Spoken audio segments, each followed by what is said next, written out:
it was very interesting. I remember Hong Yuan, she was like, I think you guys are going to get along. Oh, is it? I was like, okay. Yeah. And I do sense the pacing you communicate. It's like silence because you're thinking for weeks. And then suddenly it's like a bunch of ideas, you know? And then I'm like, okay, she's ready. Hey, Hello. Vanessa. Hi, Khoon. So I guess I feel very compelled to start by saying that, and I don't want to put you on the spot, but you know, we're the same year, right? Yes, so 1984. Yeah, and I feel so compelled to talk a little bit about the fact that, you know, you've done so well for our batch, and we have a national treasure in our batch, which is amazing. And I feel that I have to say something about it because it's so rare that I get to know someone so well who's achieved so much. So yeah, not to put you on the spot. I know you probably get this all the time in interviews, like, she's amazing, she's done this, they loaned her $700,000 violin. But yeah, well done. Thank you. But I think that there are many, many wins that aren't celebrated like this, and it's just because the nature of the job is that you appear on a stage. Yeah. Like if you're an actor or actress, you appear in front of a camera and there is footage, right? Then it can be shared. But like there are so many wins, and I feel like I meet a lot of 1984 babies that have done so well. It's just that their life isn't showcased. Yes. Right. So and for me, it's like, how many branches are there for plain vanilla? I mean, you couldn't convince me to wake up at 4 a.m. to bake, you know. Yeah, that's a discipline. I think that it's discipline, and for violinists or musicians also there's discipline, but it's just different. But it's so every day. Yeah. You dedicate yourself to that. I mean, but also probably I'm thinking that it's your interest, you see. So if you ask me to bake at 4 a.m., I couldn't do it. Yes. But if you say wake up and practice about it, I'm like, okay, maybe. And I mean, a lot of it is talent also, right? Because my mom made me sit through violin classes, and I did it for about a year-ish, but you know, I did not. The affinity wasn't there. It's just not as easy to take to it. So yeah, I mean, it's a tough instrument. It's tough. It's difficult. Harder than the piano for sure. Yeah, and you can't make music so quickly because technically it's really very learn. steep. Yeah. Until you can really make music that's kind of pleasant. Yeah. But did your mom introduce you to baking, or? No, not really. I mean, it was just, I think, more from a desire, wanting to eat and so on, and just really enjoying food and wanting to do something with my hands. So is more that, you know, I think always had a desire to kind of create. And actually my baking journey really started when I moved to London, because when I stayed with my mum, she was very much stay out of my kitchen, don't mess it, you know, it's too much work to clean it up. So it's only when I moved to London, then I had my own apartment, and then I started to bake more, and whatever you want to eat, right, you have the freedom to make. So, and I think that's one of the common points that we both have. Yeah, which is that we moved away. Yeah. I did that when I was 17. Yes, I feel like you younger than me, because I only moved when I was 19. Yes. So you went before you finished JC, right? Yes, so, I jumped a little bit. I took my sets and I left. Yeah, so you would have been, I think, much younger, because those years are quite formative. I found it hard when I was 19 to adjust living overseas, and then had also read some articles where you had talked a little bit about how hard it was to. I think 17 is young.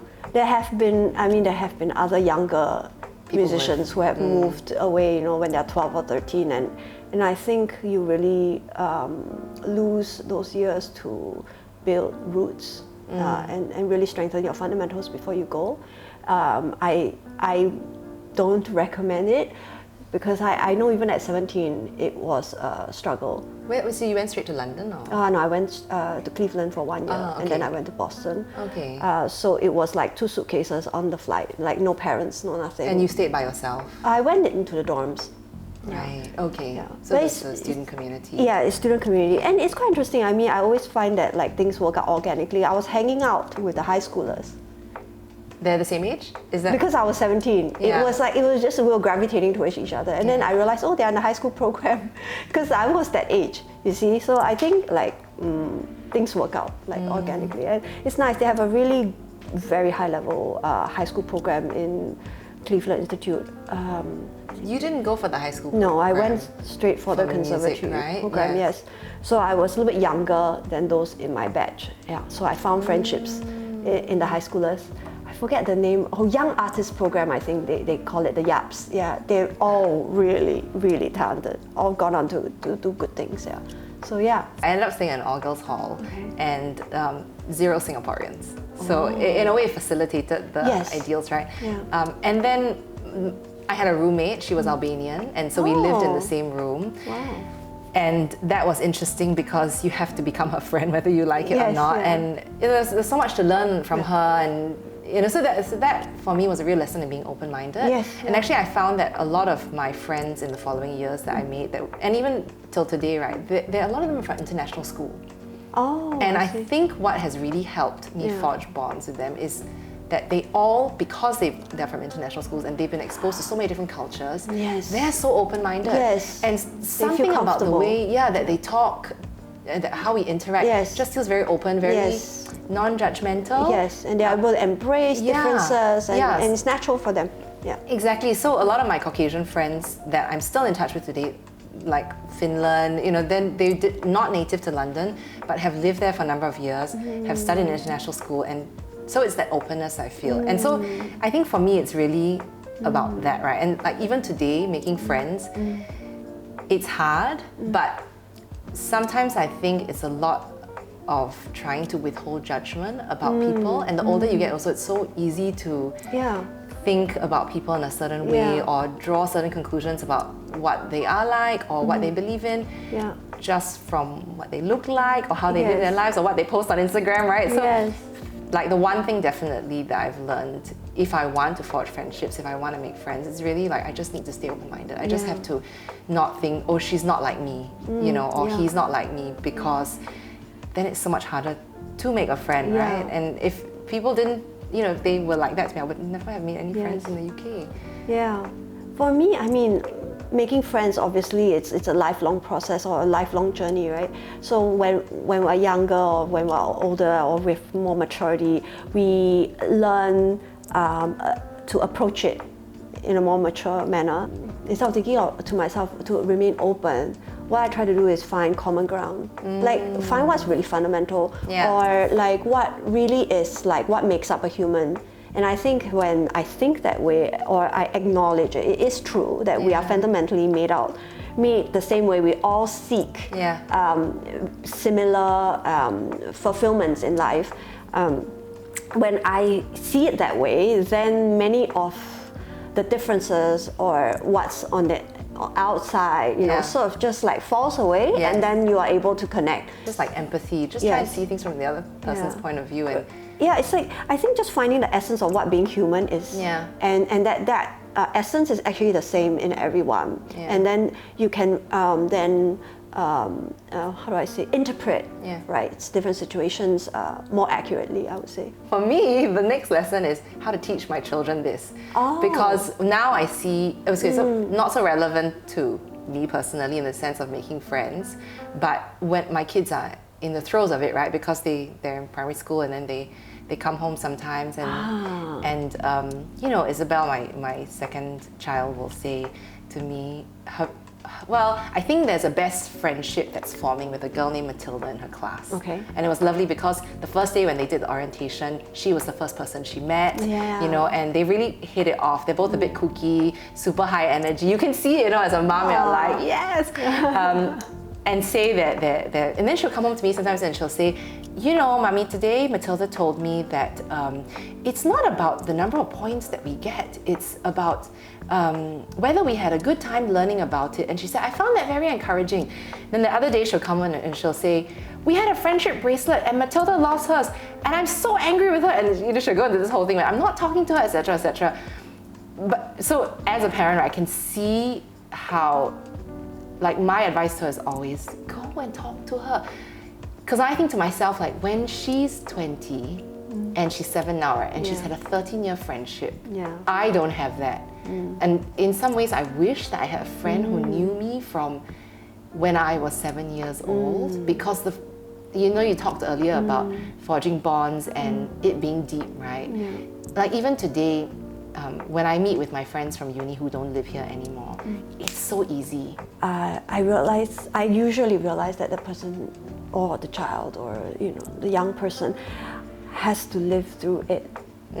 Experience it themselves. And they are, because they are in it, also sometimes they know nuances that we don't. Yes. Yeah, so perhaps this is what we see, and then that friendship is going to evolve in the way it will. Yeah. And back to the point of like old friends or friends who know you like to the core or like the essence of you, and perhaps that happened in uni or like in the dorms or like at work or wherever. I agree that is so, it's really like gold, I would say. And you don't have to talk every day. So there are like these different kinds of friendships where like perhaps I could consider my colleagues friends, right? And we see each other more often. Yeah. We are really working together, and there is like a work outcome that we're it's a camaraderie, right? That's nice too. Right. And then there's the friends that you don't see because you live in the opposite side of the world, and you have to make a Zoom call once a year, and then it's like a 3-hour marathon. Catch up. Yes. Yeah. And then there are those friends, and I think that there is just different kinds of friends, and like there's value in all of that, I think. Yeah. Then there are also friends that I may have spent like one summer with, like a festival. And I remember some of the most like fleeting moments where what we shared was unique but also like touched me, and it remains in my memory, and I am thankful for that. Yeah. Very brief few weeks or even the few moments that we shared, and it can stay with me for a long time. So many of these little stories. There's another cellist as well, Colin. Unbelievable. I saw him for the first time at a festival in Silicon Valley, and he was playing all the 6 Bach cello suites. And I was 19. Just this almost fresh off the boat. I'm at a festival, there are just all these big names, and he's playing all the 6 Bach cello suites. It was my first time sitting through all 6. It's about a 3-hour program. Oh my gosh, not familiar, but. And we are stuck up there on the stairs because we're the students and we don't get a seat. So we're just like cramming up at the staircase and just peeking under so we could catch the 3 hours. And after the concert, I was so moved, and I thought, I need to go and speak with him, but I don't know what to say. Because it's like the music just speaks to you, and he has spoken to you through his music, and he's really just bad, so it's just a solo cello. And I go, and I'm like, backstage, I don't know what to say. It's solo for 3 hours? Yes. Amazing. And I had almost tears in my eyes, and he understood. He just shook my hand, and I think we just had a little hug, and I was whispering like, oh, I really like him. Like really Can't shy. get the words out. Yeah. And then I remembered it. Years later, I saw him at Banff in the West Canada Rockies, and By he was chance? there. I knew he was going to be there to give a series of masterclasses on the Beethoven cello sonatas, and he was going to record them as well. And I was like, oh my gosh, this is going to be the second time I'm seeing Colin. I love this playing, right? And it meant so much to me. And I was like, okay, I have to try to speak with him, try. Yeah. And then I think the festival was quite small, it was quite intimate, and maybe it was about 15, 20 of us. And you just go and visit the dining room anytime you want. It's like a dining card. And every festival has their own little system. And so I go and I'm like, oh, maybe I might see him. You don't know because people are visiting the dining at different times. And I finally run into him at the lift. And I was like, oh, Colin, I don't know if you remember me, but I heard your Menlo performance. And he was so touched that I remembered it. And then the very next day at the masterclass, he wore his Menlo shirt. And right behind the Menlo shirt was every one of our names. Oh, no way. Yes. And he had it with him? Yes. And I didn't say anything about it. He didn't say anything to me, but I felt like it was like an acknowledgement of hey, you know what? Like we had we ran into each other, and like today I'm gonna wear this. Yeah, so we had a nice conversation at dinner at some point, I think. And then So nice. he came. I invited him. The first opportunity I had to get a great cellist into Singapore, he was on the list. Oh, that's amazing. Yeah, I so think that's a it's wonderful thing about like the musical community sounds so Supportive or like supportive. interconnected. It's very small. But just easy come, easy go in the sense of not just very relaxed, and everyone easily regards each other as a friendly peer, you know. Yeah. Well, I would say that because that's very important for me at CMAS. Yeah. Like the chemistry between everyone in the group, it's going to make or break the project. And for me, it's very important. Yeah. So I go back into my memory bank and I really sit for hours, for weeks, for months, like who would really get along, but also like that it means something for them to be here together for a week. Yeah. And that it would be something special for them as well. Yeah. So I'm not sure it exists like so easily everywhere, but as artist director at CMAS, like that's really something I put a lot of emphasis on. Just that magic of coming together. For you, when you need support, you know, I imagine there's another batch of friends or another group of people that you think of as in that category who either have gone with you further back or maybe you feel like you've invested more chips, you know, like you've just had the chance to be there more for them, and then there's that sense of like understanding. Yeah, it's okay to lean on them, and it's okay, which is maybe a bit different from fellow musicians. Yes. That, you know. Yeah, I think so. I think it's reading the room. Yeah. I mean, even with friends, you read the room. It's like, and even a friend that can take, usually, or you are very close to, sometimes they go through parts of the life at a certain point where they can't take as much. Yeah. So I think it's just reading and also, knowing like how much you share, that it still feels productive. Yeah. And yeah, of course there are moments when I feel like, like yourself, you know, I don't think I have a friend that I can call and just like unload on right now, right? I mean, it's a lot about timing as well, and timing I think is... Timing, and always just, I mean, for me, I always assume, oh, she's too busy, or oh, he's too busy. You know, it's like, it would be great, you know, to have a bit more time to give, because it's like, a friendship is not just take, right? So it's like, what can I do for you? And then if I don't have enough bandwidth, really, then there's a part of me that's like, oh, I feel bad, or... I think we all have limited time. Yeah. So it's really selection, curation, you know, and we can't have everyone in our life, and every moment you are stepping one step ahead, like as in you moving forward, and that's what you're experiencing. And it could be that somebody can come along at that moment and somebody can't, you know. I mean, you're not stepping along with like 5 million other people, you know. I think that's part of maturity also, like, and not just maturity on our part, but on the part of the people we meet. It's that you flow along and you navigate and also let go easily if it's not really in that phase. Yes, in that and not what season. you're looking for or what you can accommodate. You know, having a definition and then like having to like fit into that box could be stressful, I think.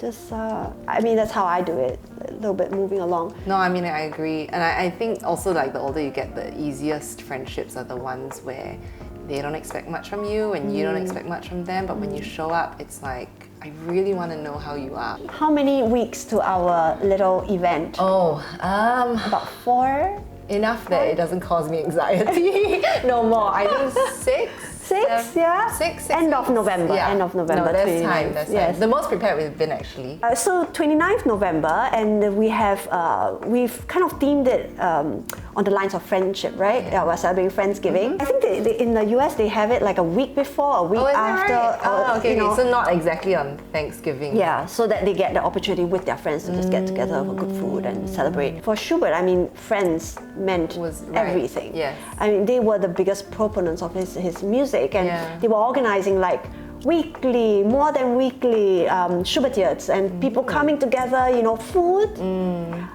music, poetry, and there's lots of intellectual discussion, artistic discussion about like what he's composing, what's coming up, you know, what they're hearing. And it's very convenient to have a friend who can churn out new music every week and play the piano and entertain, and you know, there's no TV back then, no phones, so I'm sure he's a good friend to a lot of people as well. So that was very nice to find that connection, and then to tell the tale of Schubert through this evening. Yeah, with the theme. Yeah, I try to approach every potential partnership with the greatest hope. But at the same time, like the greatest hope that we can be both true to what we look for, and that it would mesh. Yeah, it would be a good coming fit together. Yes, of, but it doesn't always happen, of course. Right? So I love when I meet people who are very true to who they are, but then it's very easy for me to see, oh, it's really not a good fit. No, but it's been so easy, honestly. Yeah, I think so. Yeah. Even the way you communicate with your team, Yeah. the way your team communicates with CMS team. The working together part's been very seamless. But then also I think like vision-wise, in terms of how you see the event panning out, and the vibe and the feel and the quality of it, and also what we want to try to deliver, I think it's a real nice... Yeah, naturally we have... Yeah. It feels very easy and It was very interesting. I remember Hong Yuan, she was like, I think you guys are going to get along. Oh, is it? I was like, okay. But so I could sense you were very busy. I could sense you were very busy. We had such a short meeting, but then, you know, just glad that like the ideas came. And I do sense the pacing you communicate. It's like silence because you're thinking for weeks, and then suddenly it's like a bunch of ideas, you know? And then I'm like, okay, she's ready. The team are laughing because yes, that's exactly how it is. That is the rhythm. It's like you don't hear from me in weeks, and I'm running around doing other things, and then suddenly when you have my attention, I'm there 100%. Yes, which is very comforting and reassuring. It's like, you know, she's thinking, so it's just she needs time. And then after that, I will think, and then, you know, I'll come back with some further ideas, or, you know, how about this, how about that? Yeah, and I think I also really love working with PV, Plain Vanilla, because I feel like it's stretched CMAS team in exploring a little bit more, you know, like video shoots like this, like that. You know, we're quite conservative. Yeah, you know, we use our event pictures from concerts, and you know, I tend to not want to spend too much time, like just naturally as an artist, like just, you know, I just want to make music, right? So I was commenting to the team, like it's the first time they managed to put me in front of a camera. Oh, really? Yes, and to speak. Oh, I'm so And it's been this kind of journey with PV that like it's like encouraged me to be like try, because it's always been candid pictures of when I'm playing, or candid videos of when we're playing. I really enjoy, there aren't that many women leaders that I see as my peers. There are a lot, it's just that I don't often interface, and so I think that part I really enjoy. Yeah, I do. You know, in a sense, it's like sometimes in the group chats, I'm like, Tegan's on it, it's okay. And then I don't feel the need to weigh in as much, because there's somebody else with already a very good perspective that's weighing in. And then just as and when I feel like there's something that I can add, then I would, you know. But that's nice, because it feels very much like a working together, you know, a sort of sharing the load and similar mindsets. Yes, and just that sense of wanting the same quality, wanting the same outcomes, you know. And like honestly, through the years of working with so many people, that is not one thing to be taken for granted. The last time we had a collaboration, and then very next morning, so the night I'm playing, I'm, you know, with our diners and they're telling the stories, and the very next morning I'm up at Telok Ayah. I think it was like 9 a.m. and I was like, you know what, I'm just gonna pick up a coffee at Plain Vanilla. I walk in and one of your team members was like, he froze and his jaw just dropped to the ground. He recognized you? Yeah, because he was doing the night before, and he's like, do you come to Plain Vanilla much? And it's as if like I don't drink coffee, or like I don't visit cafes, and I'm not really a human. It was hilarious. We need to put you on the VIP list. We need to make sure they see your face and they're like, coffee, quick, get her a coffee.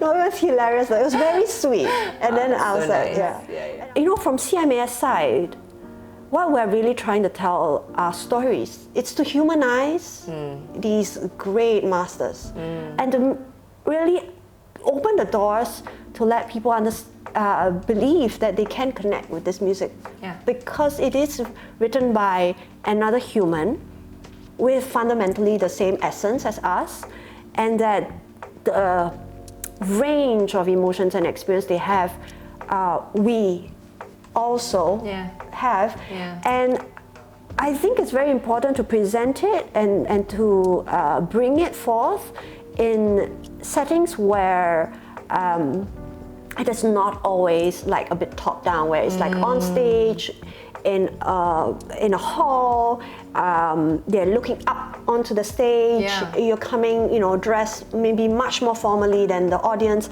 but in a way, like to tell those stories, like we do have to open our mouths and we do have to express ourselves verbally. Yeah. And I think like what greater way than to do it in a setting where there is great food, and then also, you know, curate the whole program flow together with the music and the story that we're telling. Yes, I think it's just like a full experience, and it's not a new idea. Schubert was doing it. Oh, is that right? I mean, with in his way. In Schubertier, it's like where, you know, it was like dinners at the wealthy patrons' homes, and you know, these salons, these living rooms. I mean, they were probably serving champagne and canapes. All that. You know, just talk, eat, listen, discuss. And because in the end, music is to convey life. And life is not just art, life is everything. And I think, so you have to experience life to really also connect with music, because music comes about from live experiences. Yeah, I mean, one of the things that we have learned over the years in terms of really creating experiences for people is you can't go wrong with community. Those sort of experiences where you experience it with others, that's when it really leaves a deep, you know, impression, something that you remember. And so I think the idea of having a meal together, that's very instinctive for us, you know, coming together, eating together, and then sharing in the music. And yeah, and I think also for us, PV, you know, we really believe in preserving and protecting things that maybe don't seem like they have a place in the future, you know, and whether that's craftsmanship in terms of the approach to baking, how we would do it, or music that's very traditional, you know, and perhaps not so accessible. I think you don't want to lose it. Exactly, and I think that's why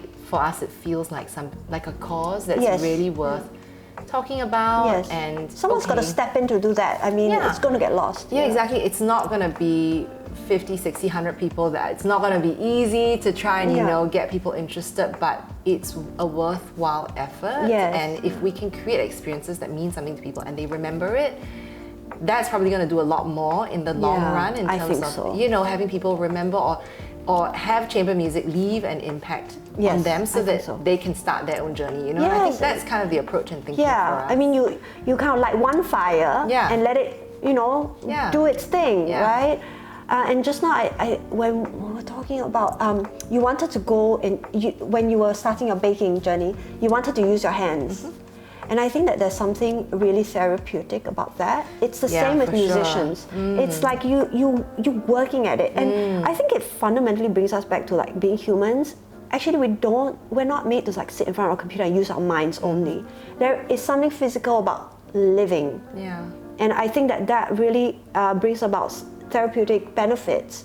You know, like really using your hands, using your legs, using your physical body, and that's part of your being, not just the mind. And I think, of course, modern society has evolved so much into that. So it's the doing and then the sharing from the doing. Like I think the sharing is, you know, such a big part of it, because you make the music, but it's that expression of you, right? I mean, however you play a piece, I'm sure it's different from one violinist to another, and that's connection. That's part of what creates the experience and makes a memory. It's communication. So you communicate through your cupcakes, right? Connecting, right? Yeah. It's like, you're experiencing something that you've made, you can share it. And for me, the sharing part is a big part of it. It's Yeah. like, because I could just make the cakes and eat at home Yeah. all day by myself, Yes. but you know, that just wouldn't bring me as much joy as if I took it to a dinner, or you know, and everyone had it Yes. together, and then there was conversation over, you know, even Yes. it does not need to be the main event, Right. but it's just That's that part of it.